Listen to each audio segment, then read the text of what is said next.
The day began like any other in the ITV studios.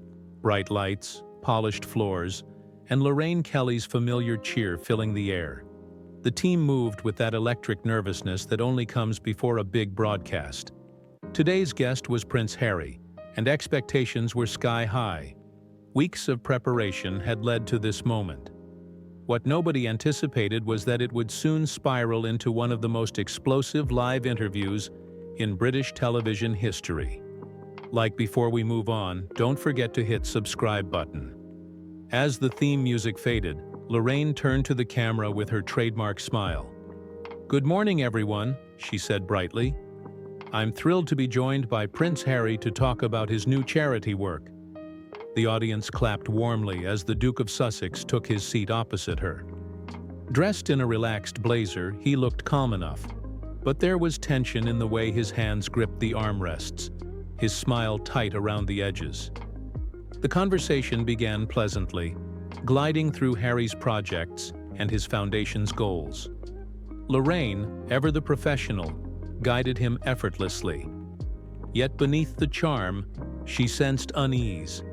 Harry's answers were polished but guarded, and the subtle flickers in his expression betrayed frustration beneath the surface. She leaned forward slightly, her tone soft but probing. "You've often spoken about service and sacrifice," she said. "How does your current lifestyle in California align with those values?" Harry's smile faltered. "My values haven't changed," he said, voice steady but sharper now. "Service isn't tied to geography." The audience barely noticed the tension, but Lorraine did. She'd seen that shift before. When a guest began to feel cornered, she pressed on.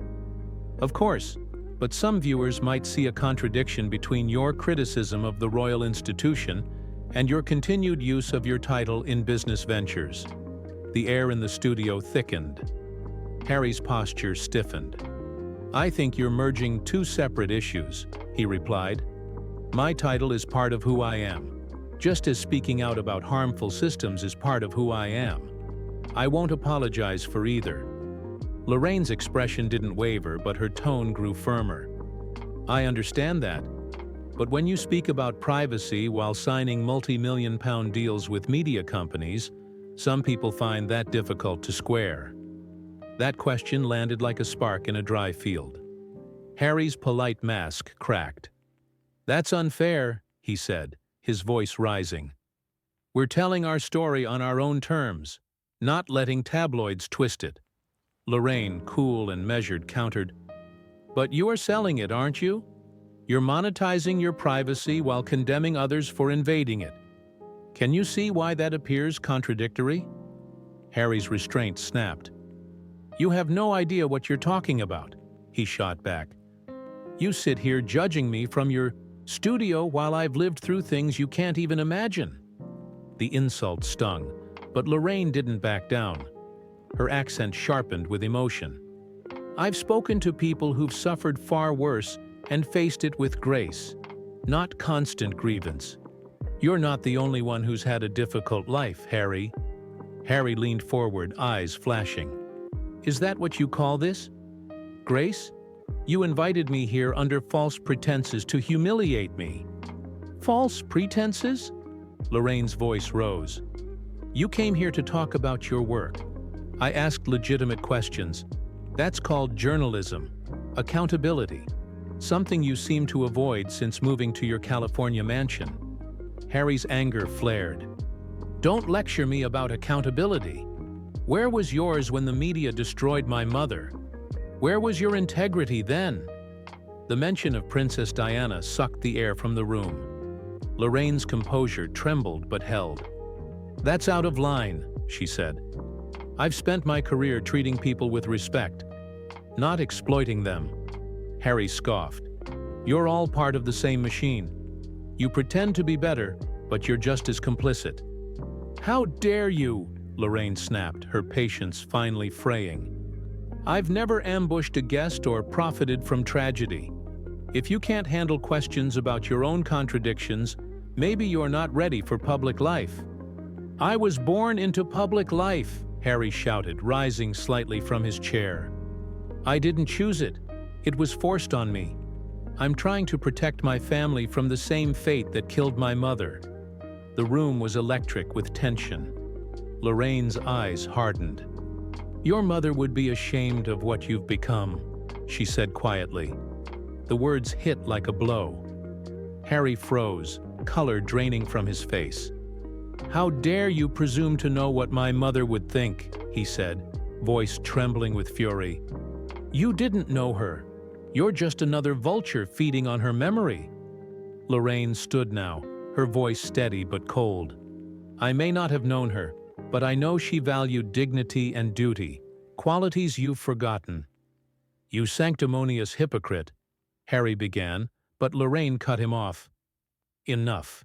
This interview is over." Harry ripped off his microphone, the shriek of feedback echoing through the studio. "This is exactly why I left this miserable country," he spat. "Petty people with petty minds." "Security," Lorraine said calmly. "Please escort the prince off set." "You're throwing me out?" Harry said, incredulous. "You're really doing this?" "I'm removing a rude guest," she replied coolly. "Your title doesn't give you the right to behave like a spoiled child." The audience sat frozen as security stepped forward. Harry straightened, glaring. "You'll regret this," he said bitterly. Lorraine looked him dead in the eye. "No," she said softly. "I won't." Harry stormed out, his handlers trailing behind. Lorraine turned back to the camera, face composed, voice calm. "Well," she said lightly, "that was unexpected. After the break, we'll be speaking with Mrs. Henderson about her wonderful work with rescue cats." The crew moved like ghosts, resetting the stage, still stunned. Everyone knew they'd just witnessed something unforgettable. The moment Britain's beloved presenter stood her ground against a prince, and won. When the cameras cut to commercial, the studio fell into a heavy silence. The audience remained frozen in their seats, unsure whether to applaud or slip out quietly. Lorraine exhaled slowly, her face still composed but her hands trembling slightly beneath the desk. Her producer rushed over, whispering urgently in her ear, but Lorraine waved him off.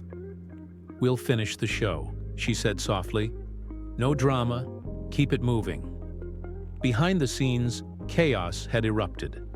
Harry's team was in a frenzy, demanding the footage be pulled, arguing with ITV staff about editorial control. The security team stood by the doors, impassive. Through the glass, Harry could be seen pacing the corridor, his expression stormy, his handlers trying in vain to calm him down. Every few seconds he gestured angrily toward the studio, his voice muffled but unmistakably furious. Lorraine sat alone at the desk, adjusting her papers, her professionalism reasserting itself piece by piece. When the red light blinked back on, she smiled at the camera as if nothing had happened. "Welcome back," she said smoothly. "We've had quite a morning, but that's live television for you. Now let's move on to something that will lift everyone's spirits." Her tone was steady, her warmth returning with practiced ease, but anyone watching closely could see the faint tremor in her smile. The remainder of the show passed in a blur. Guests came and went, the usual mix of lifestyle chatter and heartwarming features, yet a strange energy hung over everything. Crew members exchanged glances, the audience whispered among themselves, and phones across the country began to buzz as clips from the explosive interview began to circulate online. Within minutes, hashtags were trending, headlines flashing across social media feeds. Lorraine versus Harry, the clash that stunned Britain. By midday, every network was replaying the footage. Commentators analyzed every glance, every word, every flicker of emotion. Was Lorraine too harsh? Was Harry out of line? The public was divided, but one thing was certain. Nobody could stop talking about it. Inside ITV, the mood was electric. Executives huddled in conference rooms, torn between panic and exhilaration. The segment had already broken viewing records. Lorraine, meanwhile, sat quietly in her dressing room, sipping tea as makeup artists cleaned the last traces of foundation from her face. When her producer poked his head through the door, she looked up, calmly. "Well?" she asked. "You've just made television history," he said with a grin that was half disbelief, half admiration. Lorraine sighed, setting down her cup. "I didn't set out to," she murmured. "I just asked the questions people wanted answered." Outside the studio, reporters gathered like moths to flame. Statements were being drafted, damage control already underway. Prince Harry's representatives issued a terse release within the hour, describing the interview as deeply disrespectful and a breach of trust. ITV responded with equal restraint, defending their host and affirming that the interview had been conducted in the spirit of open, honest journalism.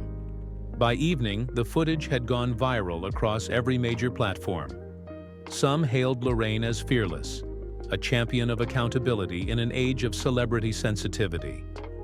Others accused her of cruelty, claiming she'd crossed a line with her final remark about Diana. Public opinion fractured sharply, the nation choosing sides as talk shows, newspapers, and social media exploded with debate. Lorraine, ever the professional, refused to fan the flames. She issued a brief statement thanking viewers for their concern and reminding them that robust conversations are part of healthy public discourse. But those who knew her best sensed the weight of what had unfolded. She'd stood her ground, yes, but it had come at a cost. As the sun set over London, Lorraine stepped outside into the cool evening air. Her phone buzzed endlessly. Calls from producers, journalists, even friends from across the industry. But she let it ring. For a moment, she just breathed, looking up at the city skyline that had framed her career for decades. Somewhere out there, Harry was likely doing the same, both of them replaying the confrontation in their minds, wondering where conviction had tipped into chaos. It had been one of those rare moments when television peeled back its glossy surface to reveal something raw, unfiltered, and human. Two people, both shaped and scarred by the media in different ways, had collided in front of millions. And in that collision, something bigger had been laid bare. The uncomfortable truth about fame, accountability, and the price of telling one's story. For Lorraine Kelly, it would go down as the most unforgettable morning of her career. For Prince Harry, it would become another chapter in his long and complicated relationship with the British press. And for everyone watching, it was a reminder that even in a world of carefully managed appearances, sometimes the most powerful moments are the ones nobody plans. By the following morning, the fallout had reached global proportions. Every major network, from the BBC to CNN, replayed the footage on loop, dissecting the confrontation frame by frame. Newspapers splashed it across their front pages, headlines screaming variations of "Royal Fury on Live TV" and "Lorraine, Kelly faces down the prince." Social media had become a battlefield.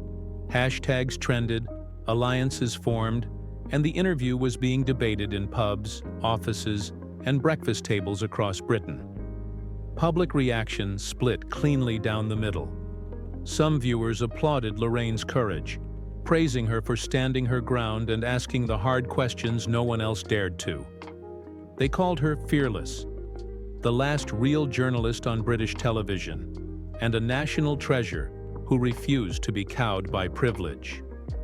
Others, however, accused her of cruelty, of exploiting Harry's pain for ratings, and of crossing an invisible line when she invoked his mother's name. ITV's switchboards lit up with complaints and compliments alike. Opinion columns sprouted overnight. Was Lorraine right to challenge the prince? While radio hosts argued furiously with callers who defended Harry as a man unfairly persecuted by the press. By mid-afternoon, the network had issued a formal statement reaffirming support for Lorraine Kelly and her team. "The Lorraine Show," it read, "has always aimed to foster open, authentic conversations. Yesterday's interview was no exception." Meanwhile, across the Atlantic, the story took on a new dimension. American outlets framed Harry as the victim of yet another British media ambush, portraying Lorraine as a symbol of the hostile press he'd long condemned. Celebrity talk shows dissected the footage, commentators weighing every word and expression. For Harry and Meghan, who had built their public narrative around control and self-definition, this incident was a public relations disaster, one that seemed to confirm the very contradictions his critics often pointed out. At Frogmore Cottage, where the royal household was still reeling from the spectacle, official sources declined to comment. But privately, insiders whispered that even Buckingham Palace had been shocked by Harry's outburst. One aide reportedly said, "He's not just burned bridges, he set fire to the whole kingdom." Lorraine, on the other hand, maintained her usual poise. She arrived at the studio the next morning as though nothing had happened, exchanging polite greetings with her crew and calmly reviewing the day's lineup. But behind the controlled exterior, even she couldn't ignore the magnitude of what had unfolded. Her producer handed her a tablet showing millions of views across multiple platforms. "You've gone viral in every time zone," he said. She smiled faintly. "Not exactly how I'd have chosen it." When the live broadcast began, she addressed the controversy briefly, her tone measured and dignified. "Yesterday's conversation has sparked a lot of discussion," she said, looking directly into the camera.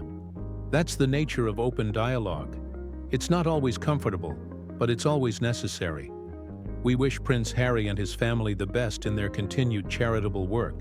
Then, with practiced grace, she transitioned to a segment about community volunteers, restoring calm to a world still buzzing with chaos. Behind the scenes, however, Lorraine's colleagues couldn't stop talking about her composure.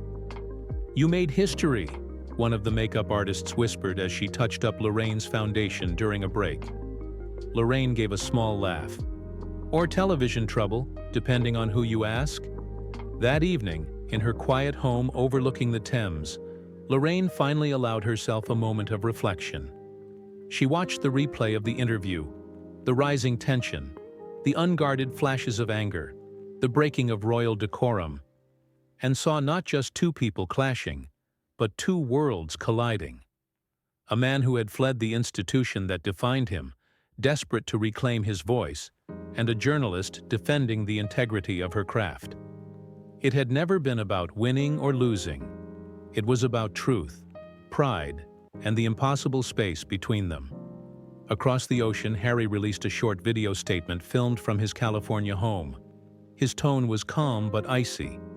"I stand by everything I said," he declared. "I won't apologize for demanding honesty, even when it makes people uncomfortable." But despite his defiance, there was something weary in his eyes, as though the confrontation had taken more out of him than he was willing to admit. For weeks, the interview dominated headlines. Commentators compared it to Frost, Nixon, Oprah's royal revelations, even Diana's famous panorama appearance. Think pieces explored what it said about power, privilege, and Britain's complicated relationship with its monarchy. Through it all, Lorraine carried on as usual, polite, witty, and unflappable, her audience growing larger than ever. Months later, when the noise had finally subsided, she would look back on that morning not as a scandal, but as a turning point for her, for Harry, and perhaps even for the nation's conversation about truth and accountability. It had started like any other broadcast, a cheerful morning chat over coffee and headlines. But by the time the cameras stopped rolling, it had become something far more consequential. A collision of candor and entitlement that exposed in real time the fragile boundary between personal pain and public scrutiny. And as Britain replayed that moment over and over, the question lingered long after the lights dimmed. Who in the end had truly won? If you like this video, then subscribe.